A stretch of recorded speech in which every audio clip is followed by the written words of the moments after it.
ठीक है। तो upper gastrointestinal bleeding, upper GI tract जो होता है वो माउथ से चालू होता है और सेकंड पार्ट ऑफ डिओडिनम तक होता है। तो स्टमक और थोड़ा डिओडिनम भी उसमें आता है। उसके नीचे जो होता है वो लोअर जीआई ट्रैक्ट होता है। तो अपर, आपको दिख रहा है क्या? तो थोड़ा इधर आ जाओ, थोड़े आगे पीछे हो जाओ। Upper GI bleeding is a common medical emergency with significant risk of mortality. Obviously bleeding होगा तो उससे मॉर्टेलिटी उसके साथ एसोसिएटेड है ही। ठीक है, तो हम उसमें सब कुछ कवर करेंगे कि असेसमेंट, डायग्नोसिस, ट्रीटमेंट जो जो हो सकता है वो। तो एक केस देखते हैं। एक 46 year old male with bright red हीमेटेमेसिस।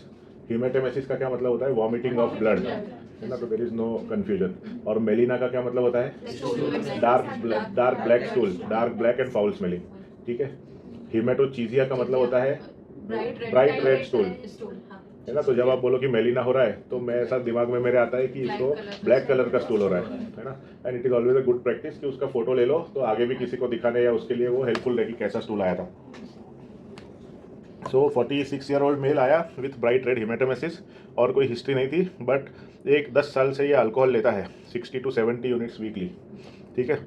Clinically क्या है कि ये दिखने में ही looks pale, sweaty, restless with marked tremors, pulse rate is 110, BP is 90/50। Physical examination में abdomen is distended with shifting dullness. Shifting dullness का क्या मतलब होता है कि हम परकशन करते हैं जो, तो उसमें डलनेस है किसी जगह पे, फिर आपने उसकी पोजीशन चेंज कर दी लैटरल या ऐसे, तो फिर वहाँ पे डलनेस चली गई, मतलब कि उसको असाइटिस है और वो मूव हो रहा है। बहुत टेंस असाइटिस नहीं है। ठीक है। टेंस असाइटिस होता तो फ्लूइड थ्रिल होती। शिफ्टिंग डलनेस मतलब कि एब्डोमेन कैविटी में फ्लूइड तो है बट वो मूव हो रहा है, शिफ्ट करने से वो डलनेस का लोकेशन चेंज हो जाता है। ठीक है। Spleen is palpable 5 centimetre below coastal margin. Lab findings में हीमोग्लोबिन 8.5 का है, प्लेटलेट 45 के है, बिलीरुबिन 2.5 का है, क्रिएट 1.2 का है। तो सब नॉर्मल वैल्यूज आपको आइडिया है ना। तो अब बताओ कि क्या प्रॉब्लम है इसको। एक तो ब्लीड हो रही है ना। क्लिनिकली देखो तो पेल, स्वेटी है, रेस्टलेस है और अल्कोहल की हिस्ट्री है, स्प्लीन बढ़ी हुई है, असाइटिस होगा या तो ब्लीड होगा एब्डोमिनल के पेरिटोनियल कैविटी में, मतलब कुछ तो फ्लूइड है अंदर। और लैब रिपोर्ट्स के बारे में व्हाट इज योर ये एचबी? नॉर्मल मेल का एचबी 12 से 15 होना चाहिए, वो 8.5 है तो कम है ना। प्लेटलेट भी 1.5 लाख के ऊपर होने चाहिए, वो भी कम है। बिलीरुबिन थोड़ा बॉर्डर लाइन है, क्रिएट भी बॉर्डर लाइन है, पर ऐसा ग्रॉसली एबनॉर्मल तो नहीं है। जब भी किसी को ब्लीड होती है, अगर ज़्यादा ब्लीड होती है तो it leads to haemorrhagic shock, है ना। हेमरेजिक या हाइपोवोलेमिक की ही एक टाइप है हेमरेजिक शॉक। तो हेमरेजिक शॉक जब होता है तो उससे सारे ऑर्गन्स को ब्लड कम मिलता है, उससे बीपी भी लो हो जाता है। जैसे इसका भी 90/50 है बीपी, थोड़ा टैकीकार्डिया भी है। हेमरेजिक शॉक से फिर ऑर्गन्स को ब्लड कम मिलेगा तो आपका इस्कीमिक हिपेटाइटिस होगा, लिवर के एंजाइम्स बढ़ेंगे, एक्यूट किडनी इंजरी होगी, लो बीपी से ऑल्टर्ड मेंटेशन होगा, एचबी कम होने से सब जगह पे ब्लड में ऑक्सीजन कम सर्कुलेट होगा, क्योंकि ऑक्सीजन हीमोग्लोबिन के साथ बाइंड होकर सर्कुलेट होता है, तो ऑक्सीजन भी कम सर्कुलेट होगा। उसकी वजह से कन्फ्यूजन, रेस्टलेसनेस। अगर ये अल्कोहलिक है, उसको सिरोसिस है, अगर या अल्कोहलिक हिपेटाइटिस है तो एनसेफेलोपैथी भी होगी, उसकी वजह से भी रेस्टलेस हो सकता है। कोई भी सिरोटिक पेशेंट को जब ब्लीड होती है, जीआई ब्लीड, तो उसको एनसेफेलोपैथी का रिस्क बहुत बढ़ जाता है, क्योंकि ब्लीड होने के साथ उसमें जो ब्लीड होता है उसमें यूरिया का वो बहुत ज़्यादा होता है और उसके वजह से पेशेंट कैन डेवलप एनसेफेलोपैथी, है ना। तो लेट अस डिस्कस कि bleeding originate to proximal to the ligaments of traced from the oesophagus, stomach and part of duodenum, उसको हम अपर जीआई में कैलकुलेट वो करते हैं। इंसिडेंट तो it is a common medical emergency with significant risk of mortality. Annual incident of peptic ulcer bleed is 6 to 8%। Peptic ulcer bleeding में 10 to 14% mortality होती है, वेराइशियल ब्लीडिंग में 30 to 40% मॉर्टेलिटी होती है, with 70% rebleeding risk within 1 year। Variceal bleed मतलब कि oesophageal varices जो होते हैं वो सिरोसिस के सेकेंडरी कॉम्प्लिकेशन है। तो सिरोसिस वाले पेशेंट को वेराइसिस होते हैं, वेराइसिस होने से ब्लीड होती है। दूसरा कि peptic ulcer bleed is also very common. तो पेप्टिक अल्सर भी है। अभी इनिशियली कैसे असेस करना ये पेशेंट को जो जीआई ब्लीड की हिस्ट्री के साथ आया है, तो अपने को पता है कि ABCD ऐसे ही जाना है। किसी भी आपको कोई भी केस आता है एग्जाम में या रियल लाइफ में, तो ABCD ऐसे ही आपकी प्रायोरिटी है। A is airway, B is breathing, C is circulation, है ना। जब CPR देने की नौबत आ जाए, कार्डियक अरेस्ट हो जाए, तो ही CAB होता है, compression, airway and breathing. Otherwise जो भी कॉन्शियस जिंदा पेशेंट है उसका ABC में जाते हैं। एयरवे कैसे असेस करते हैं आप? हाँ, कि उसका लेवल ऑफ कॉन्शियसनेस GCS 8 से अच्छा है, टंग फॉल नहीं हो रहा है, कुछ फॉरेन बॉडी नहीं है, स्नोरिंग नहीं हो रहा है, नेजल ऑब्स्ट्रक्शन तो नहीं है, ये सब चीज़ें देखते हैं, है ना। तो अगर एयरवे पेटेंट दिख रहा है तो फिर ब्रीदिंग देखते हैं कि चेस्ट राइज अच्छे से हो रहा है, इक्वली हो रहा है, ऑक्सीजन लेवल कैसा है, कुछ स्पाजम या क्रेप्स तो नहीं है, ब्रीदिंग के लिए क्या करें, एयरवे पेटेंट करना है तो ओरल एयरवे डाल सकते हैं, जीसीएस बहुत कम है, ओरल या नेजल, जीसीएस बहुत कम है तो इंटूबेट करना पड़ेगा। वो सॉल्व करने के बाद बी पे जाएंगे, ब्रीदिंग देखेंगे, ब्रीदिंग के लिए कुछ ब्रोंकोडायलेटर देना है, डायूरेटिक देना है या इन्फेक्टिव लग रहा है क्या है, उस हिसाब से nasal oxygen, face mask, NIV जो भी है वो डिसाइड करेंगे। और सी इज सर्कुलेशन। तो सर्कुलेशन मतलब कि आप कि उसको अगर शॉक में है तो आपको उसको फ्लूइड देना, किसी भी शॉक में है, कार्डियोजेनिक भी शॉक है ऐसा बैकग्राउंड, तो भी initial response is fluid only. बस यही है कि फ्लूइड उसमें आप 200, 250, 500 ml पे जाकर रुक जाओगे। अगर हाइपोवोलेमिक, सेप्टिक ऐसा शॉक है तो ज़्यादा फ्लूइड दोगे, पर शुरुआत तो फ्लूइड से ही होगी। अभी क्लिनिकल उसमें कैसा होता है कि आप अकेले नहीं होते, आपके साथ कोई डॉक्टर होता है, दूसरे नर्सिस होते हैं, तो फिर यू वर्क साइमल्टेनियसली। तो आप ABC जो ये तो आंसर देने का तरीका है, but at the same time कोई IV लाइन ले रहा होगा जब कोई एयरवे असेस कर रहा होगा, सब साथ में ही होता है। इवन इंटूबेट करने के लिए भी कभी कभी मेडिसिन देनी पड़ती है, तो IV लाइन तो होनी चाहिए, है ना। तो secure attach monitors, secure IV cannula, start fluid, ये सब उसमें साथ में साइमल्टेनियसली चलता है, ठीक है।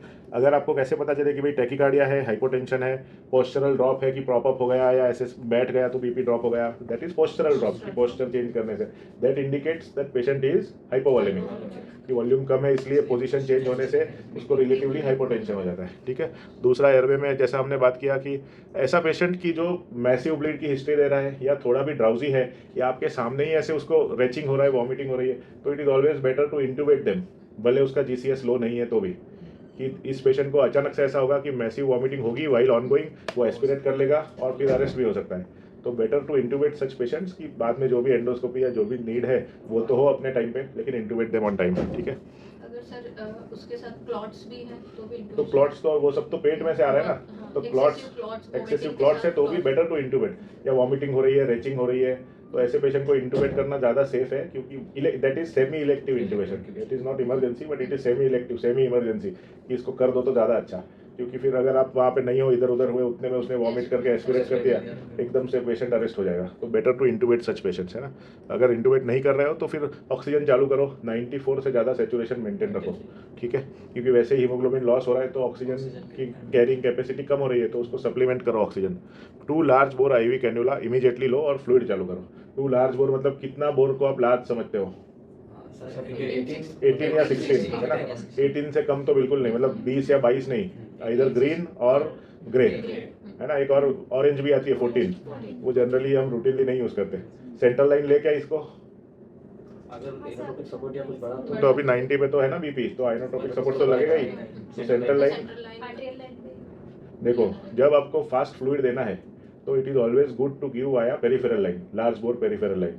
सेंट्रल लाइन का क्या एक पॉइस्यूलिस लॉ होता है कि भाई कोई भी उसमें से जो फ्लूइड जाएगा उसकी velocity depends on few factors. एक फैक्टर होता है कि उस ट्यूबिंग की लेंथ, IV कैन्युला शॉर्ट होती है, सेंट्रल लाइन उससे 4 गुना लंबी होती है, तो लेंथ जैसे बढ़ती है वैसे रेजिस्टेंस बढ़ेगा, ठीक है। दूसरा कि उसका कैलिबर या डायामीटर या रेडियस, मतलब रेडियस डायामीटर मतलब उसका साइज, तो अगर जैसे जैसे साइज बढ़ती है उसके तो स्क्वायर के हिसाब से फ्लो बढ़ता है या रेजिस्टेंस कम होता है। मतलब जितनी लार्ज डालोगे उतना आप एफिशिएंटली फ्लूइड दे पाओगे, जितनी उसकी लेंथ कम होगी उतना आप एफिशिएंटली फ्लूइड दे पाओगे। तो जब भी फ्लूइड रिससिटेशन की ज़रूरत है तो you should start it with peripheral line itself, large bore peripheral line. Inotrope लगेंगे या जो भी है तो सेंट्रल लाइन लगेगी, बट उसके लिए फ्लूइड रिससिटेशन रोक नहीं सकते, और सेंट्रल लाइन डालना ही डालना ऐसा वो नहीं है, बहुत बार फ्लूइड दे के ही आपका वो सेटल भी हो सकता है। तो सेंट्रल लाइन की इस केस में पर्टिकुलरली अपने को वैसी अर्जेंसी नहीं है कि कुछ भी करके सेंट्रल लाइन ले लो, ठीक है। लार्ज 2 ER में भी या वार्ड से भी आता है पेशेंट तो 2 large bore cannula have to be taken, ठीक है।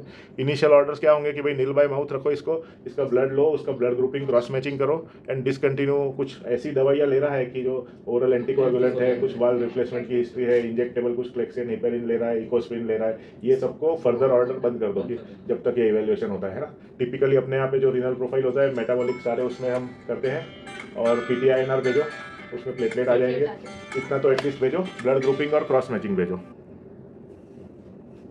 क्लिनिकल फीचर्स कि भाई ये ब्लीड बहुत सिग्निफिकेंट है, तो कैसे पता चलेगा कि एक तो शॉक से पता चलेगा कि डिग्री ऑफ शॉक, कि ज़्यादा हाइपोटेंशन है, टैकीकार्डिया दिख रहा है, कोल्ड पेरिफेरी, जो हम कैपिलरी रिफिल टाइम देखते हैं ना कि नेल बेड पे प्रेस करो और 3 सेकंड के अंदर वापस पिंक हो जाए, तो मतलब कि रिफिल गुड। अगर नहीं हो रहा है तो मतलब कि रिफिल इज़ नॉट गुड, तो उस सब से अपने को पता चलता है। ऑर्थोस्टैटिक हाइपोटेंशन की मतलब सुपाइन से सिटिंग में आ जाए और सिस्टोलिक BP 20 से ज़्यादा ड्रॉप हो तो then also it is significant. तो orthostatic hypotension also indicates hypovolaemia, है ना, जो कि सिग्निफिकेंट ब्लीड से हुआ। प्रोफ्यूज एक्टिव ब्लीडिंग दिख रही है, ऑनगोइंग हिमेटोमेसिस हो रहा है या मेलिना हो रहा है, तो वो भी लार्ज वॉल्यूम ब्लीड है, इसीलिए होगा। मेलिना जो होता है वो अगर जीआई ट्रैक्ट में ब्लड होता है तो that blood itself induces laxative effect, कि वो पेशेंट को वो ब्लड ही बॉवल को इरिटेट करेगा और पेशेंट को स्टूल पास होते रहेंगे। अगर वो ऊपर से ब्लीड होकर और स्टूल के रास्ते से निकल रहा है तो it may take 1 to 2 days to clear the GI tract completely, मतलब ब्लीड स्टॉप होने के भी 1-2 दिन तक मेलिना आ सकता है। तो मेलिना तो है ही, पर ब्राइट रेड हिमेटोमेसिस कंटिन्यूस हो रही है, लार्ज वॉल्यूम हो रही है, that is an indication. Haematocrit drop in by more than 10%, कि भाई जनरली रफ रूल ये है कि जितना एचबी है उसका इंटू 3 करो तो हिमेटोक्रिट होता है। एचबी 10 है तो हिमेटोक्रिट 30 होगा, एचबी 12 है तो 36 होगा, 15 है तो 45 होगा।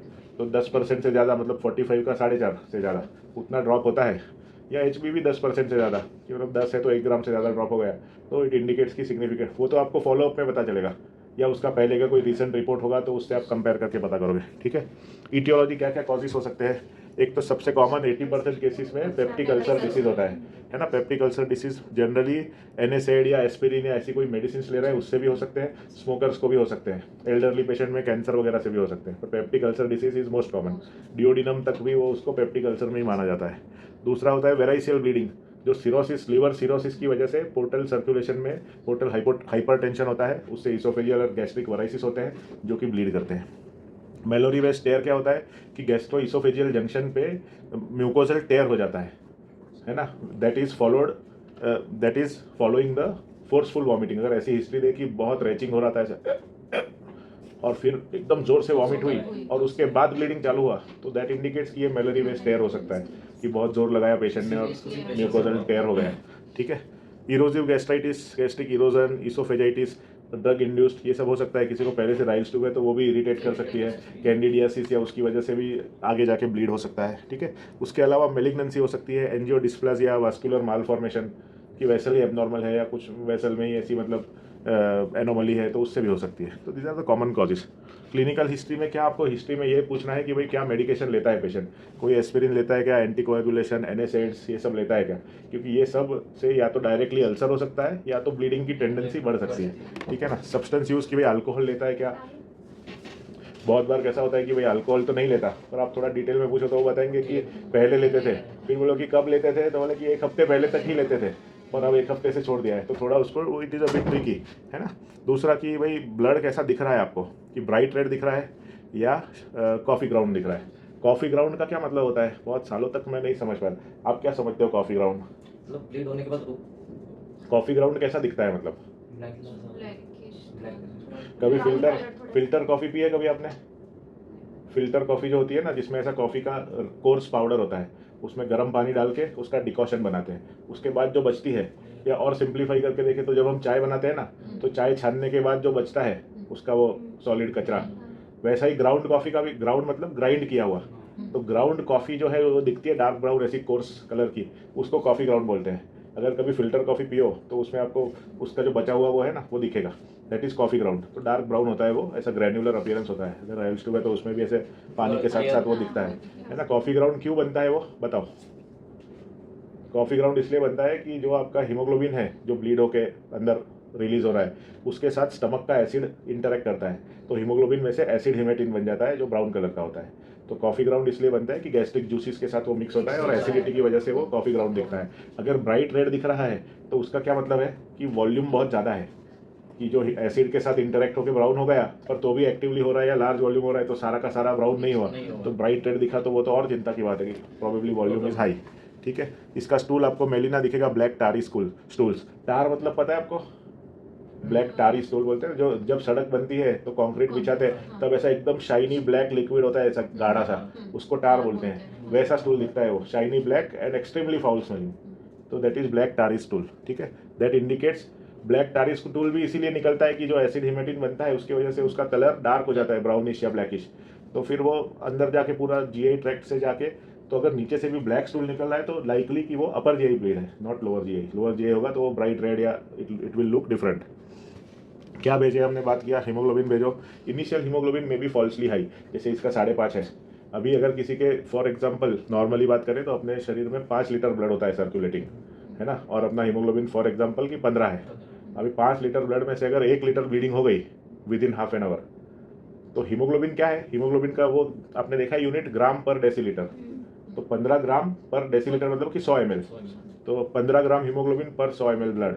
ये पूरा का पूरा ब्लड ही अगर लॉस हो गया तो हीमोग्लोबिन कॉन्सेंट्रेशन उतना का उतना ही रहेगा, क्योंकि जितना वॉल्यूम लॉस हुआ उसके साथ उतना हीमोग्लोबिन भी लॉस हुआ। 1 लीटर लॉस हुआ तो 15 ग्राम पर डेसीलीटर मतलब 150 ग्राम हीमोग्लोबिन भी लॉस हो गया, बट स्टिल वो यूनिट तो सेम ही रहेगा। वो कम कब होगा कि कुछ घंटे में जब ब्लीडिंग बंद हो गई और body will try to compensate, तो ब्लड लॉस हुआ है, वास्कुलर वॉल्यूम कम हो गया है, हाइपोटेंशन हुआ है, तो सारा जो extra vascular volume, extra vascular fluid, intracellular fluid, वो सब आके वेसल में जाएगा to improve the blood pressure. या तो अब अपने पास आ गया तो हम फ्लूइड देंगे, हम फ्लूइड देंगे, समझो आपने 1.5 लीटर 2 लीटर फ्लूइड दे दिया, तो अब सर्कुलेटिंग ब्लड वॉल्यूम जो था वो पहले 5 से 4 हुआ था, अब वो वापस 5 या 6 हुआ, but now the concentration of haemoglobin is less, क्योंकि आपने ब्लड नहीं दिया, आपने तो फ्लूइड दिया, तो हीमोग्लोबिन कॉन्सेंट्रेशन बाद में कम होगा। अगर कोई एक्यूट ब्लीड होकर आएगा तो उसका हीमोग्लोबिन शुरुआत में दिख सकता है कि नॉर्मल है या नियर नॉर्मल है, पर आप रिससिटेट करोगे या अपने आप भी वो डाइल्यूट होकर फिर कम दिखेगा। तो इसलिए हीमोग्लोबिन नियर नॉर्मल दिखे तो इट डज नॉट मीन कि भाई इसको ब्लीड सिग्निफिकेंट नहीं हुआ होगा, ठीक है ना। Is it clear? फिर उसकी कोएगुलेशन प्रोफाइल भेज दोगे, पीटीआईएनआर एपीटीटी भेजोगे कि भाई क्या है उसके हिसाब से देना है क्या, बीयूएन क्रिएट और लिवर फंक्शन भेजोगे, बेस लाइन ईसीजी करोगे कि भाई कोई एस्पिरिन और वो ले रहा है और साथ में ईसीजी भी चेंजेस तो नहीं है, मतलब तो फिर आपको उसका डिसीजन लेना और ट्रिकी हो जाएगा कि बंद करे कि क्या करे, ठीक है। फिर कुछ रिस्क स्ट्रेटिफिकेशन टूल होते हैं, आपको वो रिस्क टूल भले ना बताओ पर it is good to know कि उनके नाम क्या है और उसमें क्या है, थोड़ा आइडिया तो होना चाहिए। तो एक होता है कि मॉडिफाइड ग्लासगो ब्लैचफोर्ड स्कोर, दूसरा होता है रॉकॉल स्कोर, दोनों ही स्टैंडर्ड स्कोर है। इसमें क्या कि एंडोस्कोपी करने से पहले ही इंडिकेट्स कि भाई इसको इंटरवेंशन लगेगा कि नहीं बेस्ड ऑन दिस क्राइटेरिया। तो उसमें आता है कि बीयूएन बढ़ा हुआ है, बीयूएन तभी बढ़ता है अगर ब्लीड का वॉल्यूम ज़्यादा है, ठीक है। हीमोग्लोबिन कितना है, कम है क्या, सिस्टोलिक बीपी कम है क्या, हार्ट रेट बढ़ा हुआ है क्या, मेलिना हो रही है क्या, और सिंकोप तो नहीं हो गया था कि इतना लो हो गया कि उसको चक्कर आके बेहोश हो गया। तो ऑब्वियसली मतलब ये सब समझ आ जाता है, इसमें कुछ ज़्यादा समझाने की ज़रूरत नहीं है। रॉकॉल स्कोर में भी ऐसा ही है कि भाई एज कैसी है, एल्डरली है तो ज़्यादा उसमें रिस्क है मॉर्टेलिटी का, शॉक में है कि नहीं बीपी और हार्ट रेट, क्या क्या साथ में दूसरी कोमॉर्बिडिटीज़ है, एंडोस्कोपी में क्या मिला, एंड रीसेंट हेमरेज के चेंजेस तो नहीं दिखे एंडोस्कोपी में। तो based on this you can say कि इस पेशेंट को आगे जाके भी प्रॉब्लम होगी क्या, ऐसे पेशेंट की मॉर्टेलिटी ज़्यादा है जिनका ये स्कोर बढ़ा हुआ आता है। So this is good to know, है ना। मैं इसमें डिटेल में नहीं जाना चाहता। पुअर आउटकम किस में आता है, एक तो एल्डरली जैसे जैसे एज बढ़ती है वैसे आउटकम पुअर होता जाता है, ज़्यादा कोमॉर्बिडिटी बढ़ती है वैसे आउटकम पुअर होता जाता है। सिरोसिस ऑफ लीवर में भी, सिरोसिस ऑफ लीवर में क्या होता है कि उसके बहुत सारे कॉम्प्लिकेशन होते हैं। जब हम DCLD बोलते हैं ना, डीकम्पेंसेटेड CLD, तो उसमें एक तो GI ब्लीड है डीकम्पेंसेशन, दूसरा हिपेटिक एन्सेफेलोपैथी है, हिपेटोरिनल सिंड्रोम है असाइटिस है ना, ये सारे SBP है, spontaneous bacterial peritonitis, these are all decompensation of the CLD। तो ये तो एक डीकॉम्पेंसेशन है, पर उसको दूसरे भी होंगे, अभी नहीं होंगे तो बाद में होंगे। तो जिसको भी डीकॉम्पेंसेशन हो जाए CLD में, उसकी 6 month life is mortality is 90%, कि अनलेस की ट्रांसप्लांट करो 90% of those patients are likely to die. तो that itself is a very bad risk factor. Initially जो शॉक में प्रेजेंट होते हैं, जिनको कुछ इंटरवेंशन करना पड़ता है, वो भी obviously they are sick patient, तो मॉर्टेलिटी ज़्यादा है। जिसका ब्लीड कंटिन्यू रहता है और जल्दी बंद ही नहीं होता, they are also having poor prognosis, ठीक है। तो रिससिटेशन क्या करें, तो जैसे अपनी बात हुई कि 2 large IV bore cannulas, target BP 100 का रखे, 100 के ऊपर जितना ऊपर जाओगे उतना ब्लीडिंग बढ़ेगा, है ना। तो अपने को ऐसा तो नहीं करना कि इतना वो BP शूटअप करवा दो कि ब्लीडिंग बढ़ने लगे। 100 इज एक तरह से बैलेंस है वो, कि BP बहुत लो भी नहीं है, आपके ऑर्गन्स को मिल रहा है, मैप ऑफ 70 सिस्टोलिक ऑफ 100, है ना। उसको ज़्यादा ऊपर भी नहीं ले जाना, ज़्यादा कम भी नहीं करना। हीमोग्लोबिन का टारगेट ब्लीडिंग पेशेंट में हम 8 का रखते हैं, ठीक है, कि उसका अगर हमने फ्रीक्वेंटली ब्लीडिंग चेक किया, हीमोग्लोबिन क्या अभी किया, 8 से कम था तो ब्लड चढ़ाया, अगर ब्लीड ऑनगोइंग है तो भी ब्लड चढ़ाया, भले 8 से ज़्यादा है तो भी, और 8 घंटे बाद या 6 घंटे बाद रिपीट किया, और जब तक हीमोग्लोबिन स्टेबिलाइज नहीं हो जाता तो एवरी 6 to 8 आवर्स रिपीट करते रहे। जब भी 8 से कम है तो ट्रांसफ्यूजन देंगे। किसी को रिसेंट अगर ऐसी MI की या ऐसी हिस्ट्री है तो उसमें 9 का रखते हैं, बाकी सारे पेशेंट में 8 का रखते हैं। ब्लीडिंग पेशेंट में हमारा टारगेट 8 है ना। ICU पेशेंट में हमारा हीमोग्लोबिन टारगेट 7 है और कार्डियक पेशेंट का 9 है, लेकिन ब्लीडिंग हो रहा है तो हम 8 का रखते हैं कि आप टेस्ट भेजो, फिर अगली बार भेजो, तब तक में ब्लड लॉस हो गया, तो उसको थोड़ा कवर करने के लिए हम 1 ग्राम ज़्यादा का टारगेट रखते हैं। सो ब्लीडिंग टारगेट 8 है हीमोग्लोबिन। इस्केमिक हार्ट डिसीज वालों के रिसेंट MI या कुछ है तो 9 है, और ICU का हीमोग्लोबिन टारगेट 7 है ना। There should be no confusion.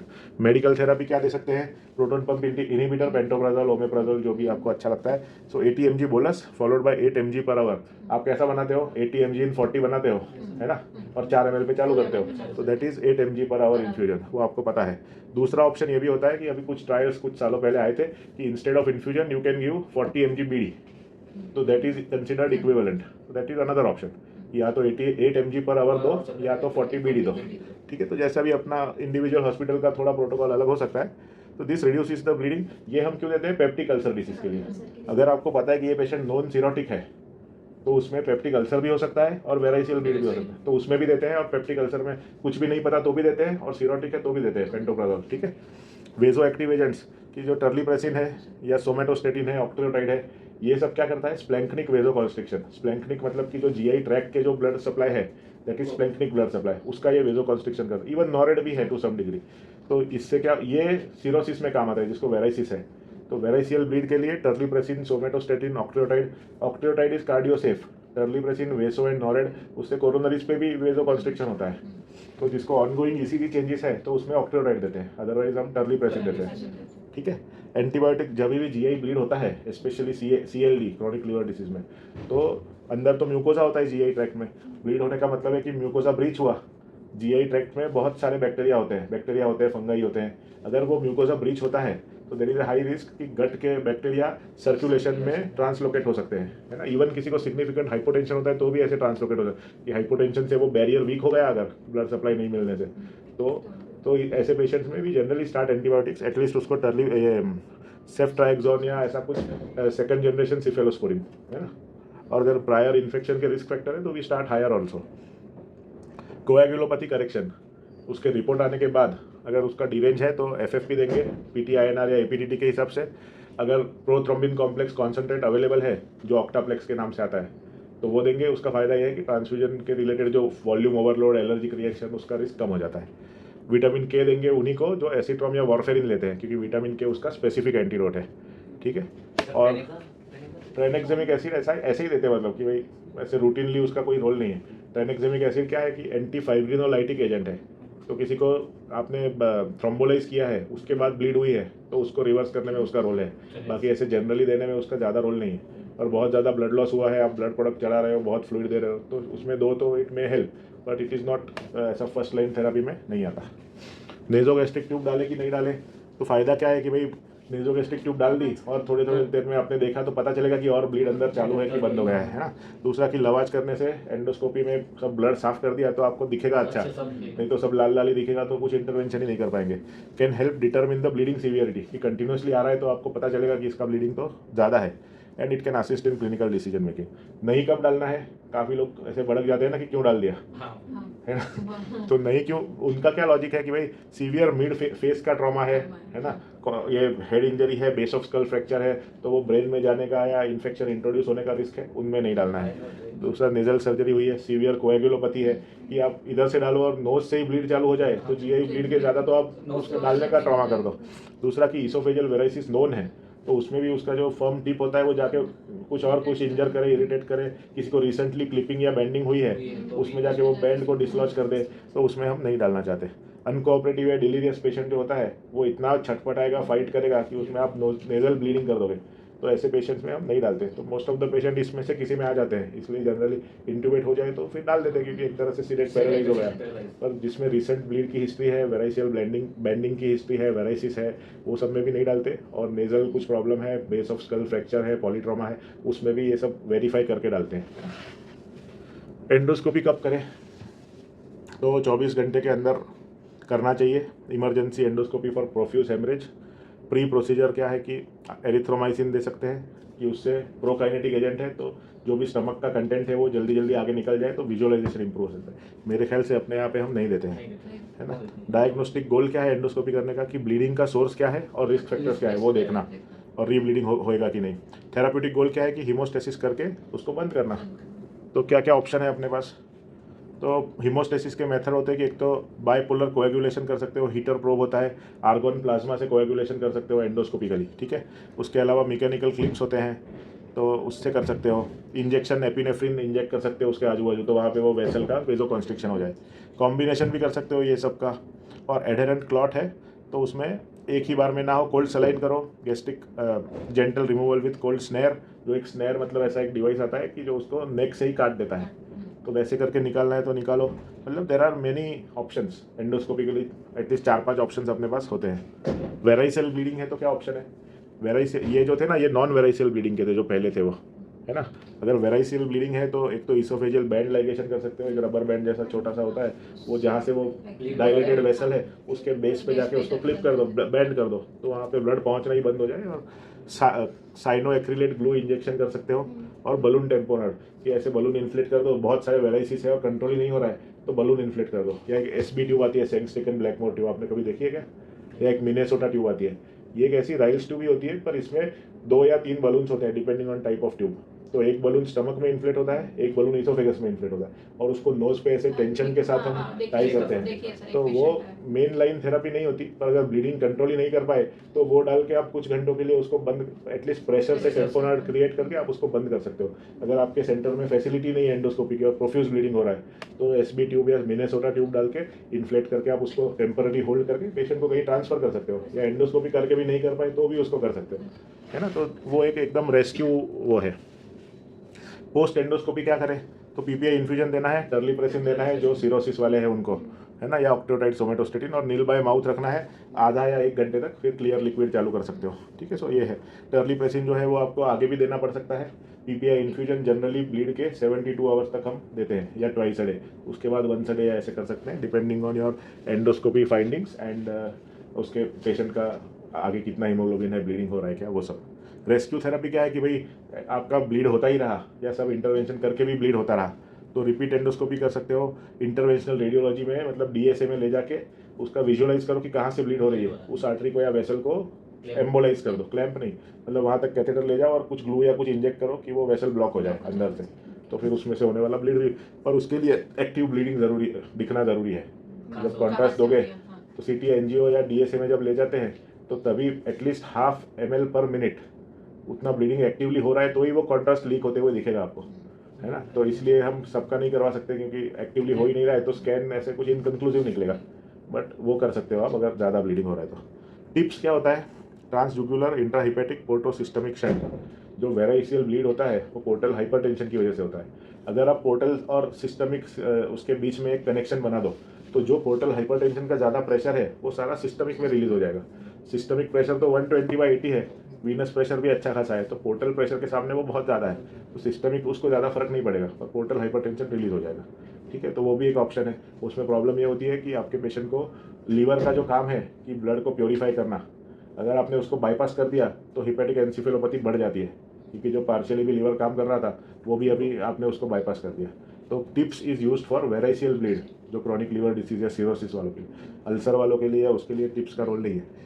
और अल्टीमेटली तो उसका ट्रीटमेंट लीवर ट्रांसप्लांट है, पर पेशेंट को थोड़ा स्टेबिलाइज करके फिर हम वो कर सकते हैं। और सर्जिकल इंटरवेंशन की सब कुछ ही फेल हो गया, ब्लीडिंग हो रहा है तो उसको सर्जिकली ओपन करो, जो उसको सब खोलो, ब्लीडर देखो और उसको सर्जिकली रिपेयर करो या उतना पार्ट ही रिसेक्ट कर दो, तो वो तो बहुत ज़्यादा इन्वेजिव और रेडिकल ऑप्शन है, पर मतलब that is the last resort कि भाई आप सब कुछ ही फेल हो गया आपका तो ये करो।